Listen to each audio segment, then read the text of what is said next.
I want to talk about why centering prayer isn't just a practice for mystics.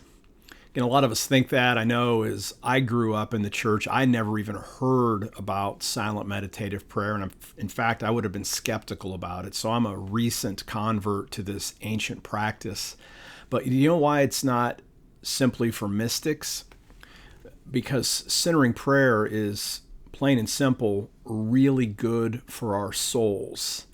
Because as my friend Rich Lewis says in his book and on his website, silence teaches. When we can just sit with God in God's presence, waiting and opening ourselves and surrendering our thoughts in anticipation of the gift of God's presence with us, transformation happens.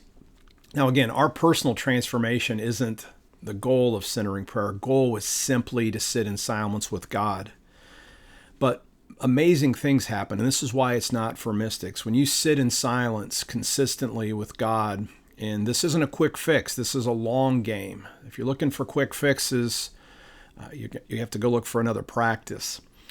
But centering prayer over time, beyond just simply sitting with God, allows us to be reminded by God of who we are at our core. And this is so critical, that we're persons who've been created and who exist in the presence of the God who loves us.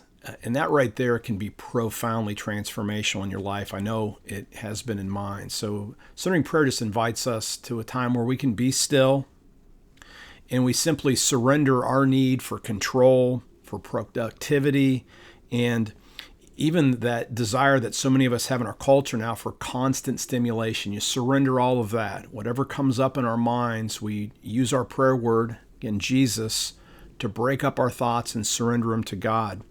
And beyond the idea that we'll get to see our true identity as persons loved by God, you'll find over time that sitting in silence in God's presence, sitting quietly in God's presence, it's an antidote for the ADD culture where we live that screams at us all the time that we have to continually go at things 24/7, that we're not enough, that we don't have enough, and that we don't do enough. So friends, I invite you even right now, maybe stop the video and sit in silence.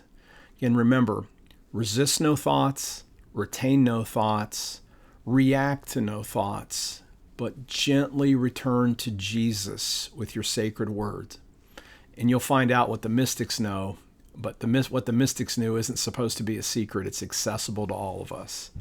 Live by faith, be known by love, and be a voice of hope to others.